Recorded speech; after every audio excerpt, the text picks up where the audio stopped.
नमस्कार। दिन भर की बड़ी खबरों में आपका स्वागत है। मैं हूं आपके साथ सुरभि।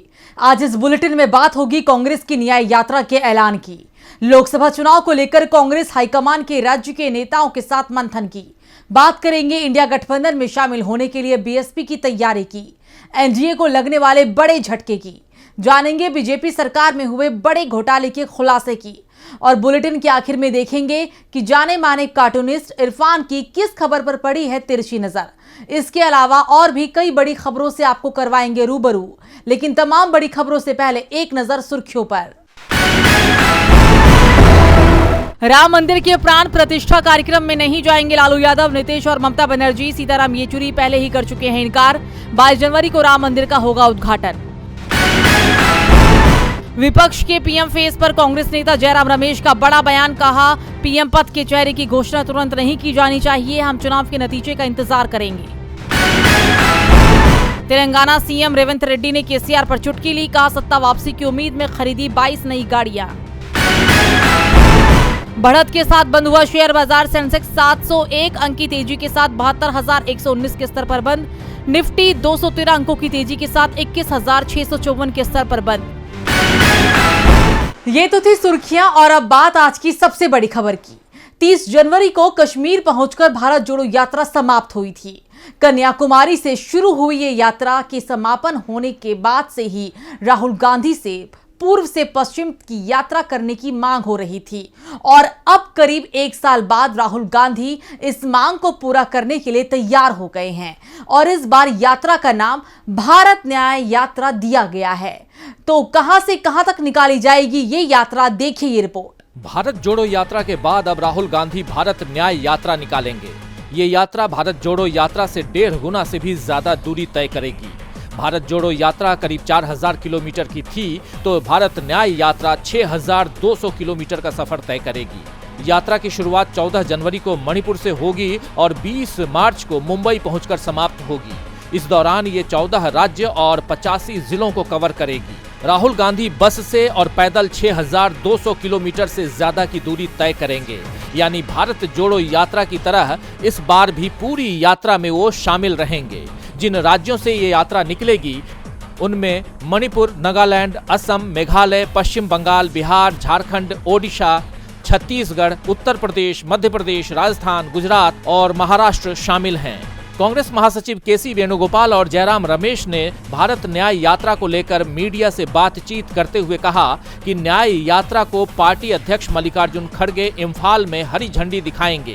कांग्रेस की भारत न्याय यात्रा का मकसद आर्थिक, सामाजिक और राजनीतिक न्याय है। इस यात्रा में राहुल गांधी युवाओं, महिलाओं और हाशिए पर पड़े लोगों से मुलाकात करेंगे। इस बार की यात्रा भारत जोड़ो यात्रा से अलग होगी, क्योंकि यात्रा में दूरी ज्यादा है और समय कम है। इसीलिए यात्रा का बड़ा हिस्सा बस के जरिए पूरा किया जाएगा। कई हिस्सों में पैदल यात्रा भी की जाएगी। खास तौर पर शहरी क्षेत्रों में यात्रा पैदल की जाएगी। इस दौरान नुक्कड़ नाटक और छोटी और बड़ी सभाएं भी होंगी। सभाओं में इंडिया गठबंधन के नेता भी शामिल होंगे। राहुल गांधी हर बड़े राज्य में एक प्रेस कॉन्फ्रेंस भी करेंगे। न्याय यात्रा का समय बेहद खास है, क्योंकि यात्रा उस समय निकल रही है जब लोकसभा चुनाव सामने है। इसलिए बीजेपी को सबसे ज्यादा परेशानी हो रही है। वैसे कांग्रेस का फोकस सिर्फ न्याय यात्रा पर ही नहीं है, बल्कि लोकसभा चुनाव की तैयारी भी पार्टी कर रही है। इसके लिए राज्य के नेताओं से लगातार चर्चा भी हो रही है। बुधवार को हिमाचल प्रदेश और आंध्र प्रदेश के नेताओं के साथ पार्टी हाईकमान ने बैठक की। तो क्या रहा बैठक में खास, देखिए इस रिपोर्ट में। देश में अगले साल लोकसभा चुनाव होने जा रहे हैं। ऐसे में विपक्षी इंडिया गठबंधन एक्शन में नजर आ रहा है। इसी दिशा में कांग्रेस अध्यक्ष मल्लिकार्जुन खड़गे और वरिष्ठ नेता राहुल गांधी ने हिमाचल और आंध्र प्रदेश के कांग्रेस के नेताओं के साथ बैठक की। इस मीटिंग में चुनावी मुद्दे और रणनीति पर चर्चा की गई। पार्टी हाईकमान ने राज्य के नेताओं से सुझाव भी मांगे। राहुल गांधी ने कहा कि पार्टी के संभावित प्रत्याशियों की लिस्ट तैयार की जाए। हिमाचल प्रदेश के नेताओं ने आपदा के दौरान केंद्र सरकार की ओर से समुचित मदद नहीं देने और राज्य की अनदेखी का मुद्दा उठाया। बैठक के बाद हिमाचल सीएम सुखविंदर सिंह सुक्खू ने कहा कि ये बैठक लोकसभा चुनाव के मद्देनजर हुई है। लोकसभा चुनाव में कैसे आगे जाना है और किस प्रकार अपनी जीत सुनिश्चित करनी है, इस पर मंथन किया गया है। उन्होंने पार्टी की न्याय यात्रा को लेकर भी कहा कि राहुल गांधी की यात्रा देश की अखंडता और एकता के लिए महत्वपूर्ण होगी। वहीं कांग्रेस अध्यक्ष मल्लिकार्जुन खड़गे ने बैठक के बाद सोशल मीडिया एक्स पर पोस्ट किया और लिखा, हिमाचल प्रदेश के वरिष्ठ नेताओं के साथ आज लोकसभा चुनाव की तैयारियों के परिप्रेक्ष्य में एक विस्तृत बैठक हुई। हमारी हिमाचल सरकार प्राकृतिक आपदा के बावजूद पूरे समर्पण के साथ जनहित का कार्य कर रही है। केंद्र की मोदी सरकार से आपदा के दौरान राज्य सरकार ने उचित फंड मुहैया करने का बार बार आग्रह किया, लेकिन केंद्र सरकार और भाजपा के लोकसभा सांसदों ने हिमाचल प्रदेश के लिए मुआवजा दिलवाने में कोई दिलचस्पी नहीं दिखाई। कांग्रेस पार्टी ने सभी संसाधन जुटाकर जनता की मदद की और करती रहेगी। हिमाचल के उज्जवल भविष्य के लिए कांग्रेस पार्टी प्रतिबद्ध है। इससे पहले 26 दिसंबर को बिहार, जम्मू कश्मीर, लद्दाख और पंजाब नेताओं के साथ बैठक हुई है। पंजाब के नेताओं के साथ हुई बैठक में राहुल गांधी ने बिना नाम लिए नवजोत सिंह सिद्धू को सख्त हिदायत दी थी। उन्होंने कहा कि अनुशासनहीनता बर्दाश्त नहीं की जाएगी। नेता पार्टी नेतृत्व को हल्के में ना ले। कांग्रेस बीजेपी को चारों ओर से घेरने की रणनीति बना रही है और इसमें उसे इंडिया गठबंधन का भी साथ मिला हुआ है। इस गठबंधन में कांग्रेस पार्टी भी शामिल है, तो दूसरे बड़े दल जो अभी किसी गठबंधन में नहीं है वो भी इंडिया गठबंधन में शामिल होने के संकेत दे रहे हैं और इसमें एक नाम बीएसपी का भी है और बीएसपी सांसद ने इंडिया गठबंधन को लेकर बड़ा दावा कर दिया है। तो क्या कहा है बीएसपी सांसद ने, देखिए इस रिपोर्ट में। इंडिया गठबंधन में बीएसपी भी शामिल होने को तैयार है। वैसे इसके संकेत तो बीएसपी चीफ मायावती के बयान से ही मिलने लगे थे और अब पार्टी सांसद मलूक नागर ने ऐलान कर दिया है कि बीजेपी को हराना है तो इंडिया गठबंधन को बीएसपी को साथ लेना ही होगा। जब तक मायावती इंडिया गठबंधन में शामिल नहीं होती तब तक इंडिया गठबंधन बीजेपी को नहीं रोक पाएगा। मलूक नागर के बयान से साफ है कि बीएसपी इंडिया गठबंधन में शामिल होने की तैयारी कर रही है। हालांकि अंतिम फैसला मायावती को ही लेना है कि बीएसपी लोकसभा चुनाव अकेले लड़े या फिर इंडिया गठबंधन के साथ। इसके साथ ही नागर ने ये भी कहा कि अगर मायावती को इंडिया गठबंधन पीएम उम्मीदवार बना देता है तो मायावती जरूर इसमें शामिल हो जाएंगी।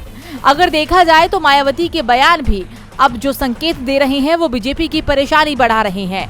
पहले मायावती कांग्रेस और इंडिया गठबंधन में शामिल पार्टियों के खिलाफ तीखी बयानबाजी कर रही थी, लेकिन अब उनके बयानों में सिर्फ नरमी ही नहीं आई है बल्कि वो इंडिया में शामिल होने के संकेत भी दे रही हैं। उन्होंने इंडिया गठबंधन के नेताओं से कहा था कि विपक्ष के गठबंधन में बसपा सहित अन्य जो भी पार्टियां शामिल नहीं है उनके बारे में किसी का भी फिजूल टिक्का टिप्पणी करना उचित नहीं है।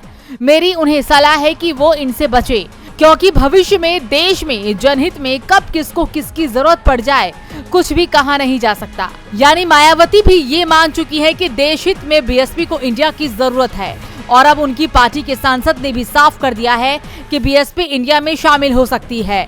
इंडिया गठबंधन लगातार मजबूत होता दिखाई दे रहा है तो दूसरी तरफ एनडीए को लगातार झटके पर झटके मिलते दिख रहे हैं।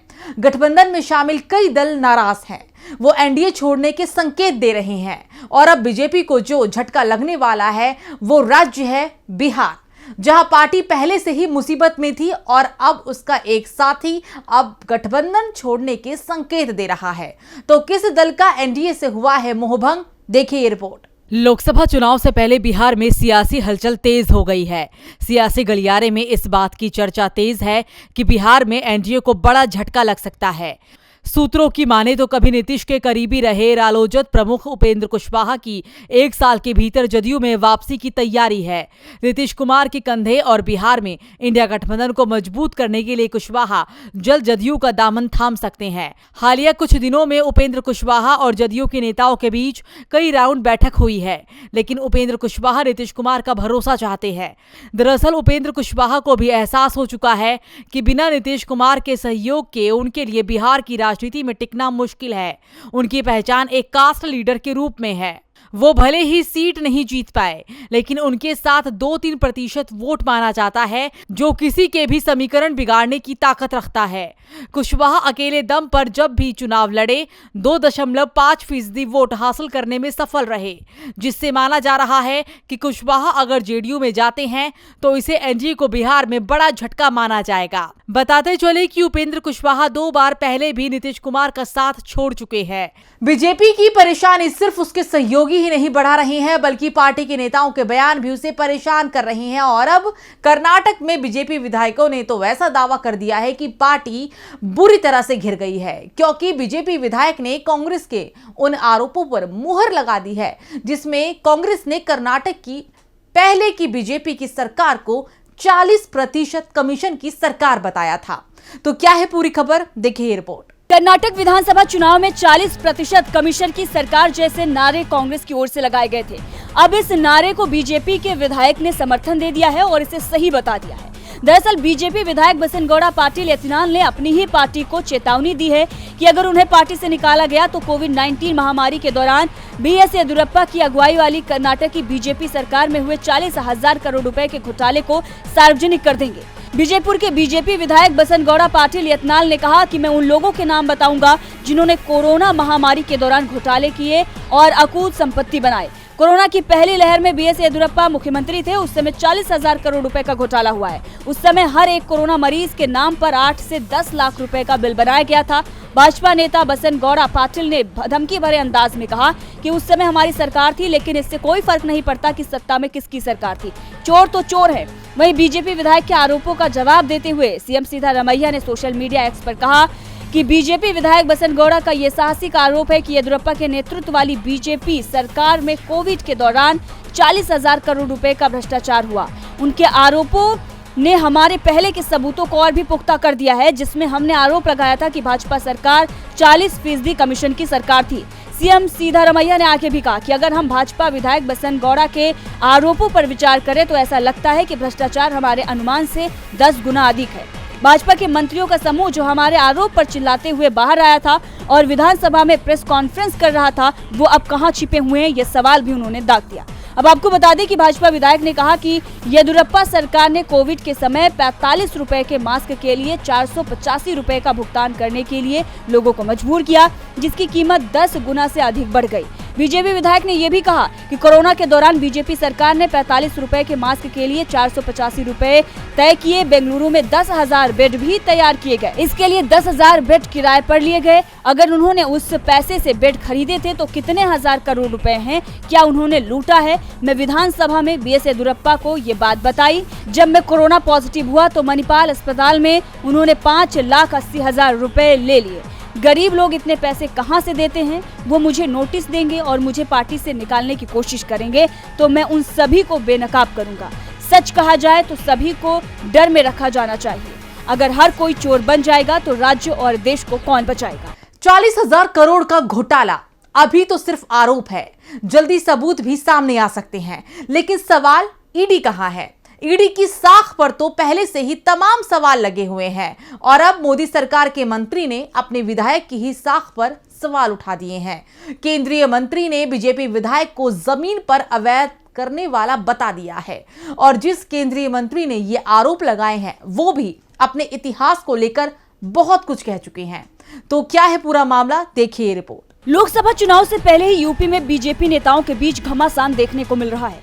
दरअसल केंद्रीय गृह राज्य मंत्री और लखीमपुर खीरी से सांसद अजय मिश्रा टेनी का एक वीडियो वायरल हो रहा है, जिसमें वो अपने ही पार्टी के पलिया विधानसभा सीट से विधायक को जमीनों पर कब्जा करने वाला बता रहे हैं। सोशल मीडिया पर वायरल वीडियो संपूर्ण नगर का बताया जा रहा है, जिसमें कुछ कार्यकर्ता अजय मिश्रा को अपने क्षेत्र की समस्या बता रहे हैं। इस पर अजय मिश्रा टेनी ने इशारों ही इशारों में कहा कि ये तो प्रदेश सरकार का काम है, हमारा काम केंद्र सरकार का है, जिसको हम 1 मिनट में कर लेते हैं।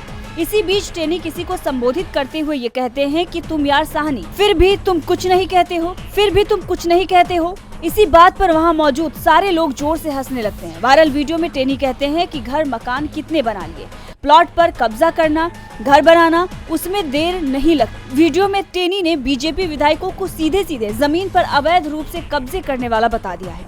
अब इसी बीच टेनी का वीडियो वायरल होने के बाद पलिया विधायक रोमी साहनी ने भी चुप्पी तोड़ी है और विवाद का ठीकरा मीडिया पर ही फोड़ दिया है।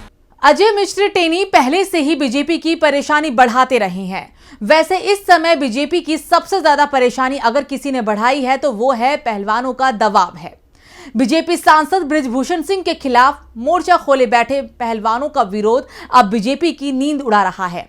ऐसे में पहले भारतीय कुश्ती संघ भंग किया गया और अब एक और बड़ा ऐलान कर दिया गया है। भारतीय ओलंपिक संघ ने भारतीय कुश्ती महासंघ के निलंबन के बाद WFI मामले को देखने को लेकर 3 सदस्यीय कमेटी का गठन करने की घोषणा की है। भूपेंद्र सिंह बाजपा को कमेटी का अध्यक्ष बनाया गया है। 3 सदस्यीय committee ad hoc committee WFI का कामकाज देखेगी। कमेटी में भूपेंद्र सिंह बाजपा के अलावा MM सौम्या मंजूषा शामिल है। बता दें कि भारतीय कुश्ती संघ को सरकार ने विवाद के बीच सस्पेंड कर दिया है, जिसे लेकर पहलवानों के भविष्य को लेकर अनिश्चितता बनी हुई है। 3 सदस्यीय कमेटी फिलहाल WFI का कामकाज देखेगी। इस समिति का काम खिलाड़ियों का चयन, अंतर्राष्ट्रीय स्तर के टूर्नामेंट में खिलाड़ियों का नाम भेजना, खेलों का आयोजन और सुपरविजन करना होगा। आपको बता दें कि भारतीय कुश्ती संघ के हाल ही में चुनाव हुए थे, जिसमें बीजेपी सांसद बृजभूषण शरण सिंह के करीबी संजय सिंह को जीत मिली थी और पहलवान अनीता शोरान को हार मिली थी। इसके बाद महिला पहलवान साक्षी मलिक ने कुश्ती से संन्यास ले लिया था, जिसके बाद से पूरे देश में पीएम मोदी और बीजेपी की खूब फजीयत हो रही है। कांग्रेस भी इस मामले को लेकर बीजेपी पर हमलावर थी। इधर देश की जाट राजनीति भी मोदी के खिलाफ हो गई थी, जिसके बाद मोदी सरकार को पहलवान बेटियों के आगे झुकना पड़ा है। सरकार ने नए कुश्ती संघ को निलंबित कर दिया है। WFI पर खेल मंत्रालय ने बड़ा एक्शन लिया। खेल मंत्रालय ने WFI के नए अध्यक्ष संजय सिंह को निलंबित किया है। वहीं संजय सिंह के सभी फैसलों पर रोक लगा दी गई है।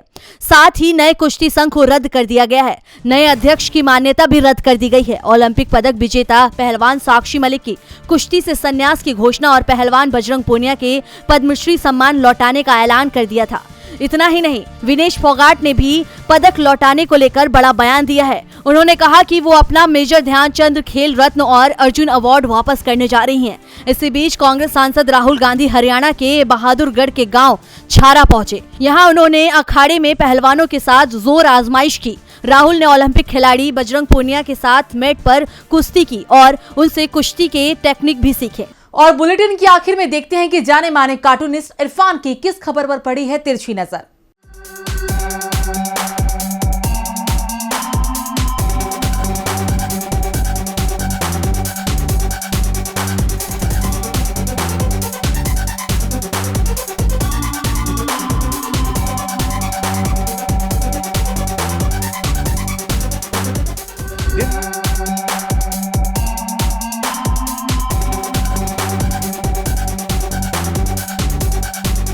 राहुल गांधी कल भारतीय पहलवानों से जाकर मिले।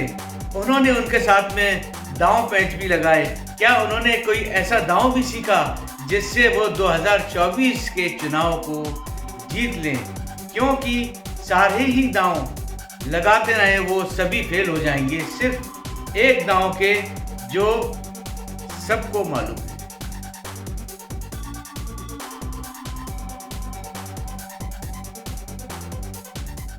तो बहुत बहुत शुक्रिया इरफान जी। तो आज इस बुलेटिन में इतना ही। देखते रहिए DB लाइव। नमस्कार।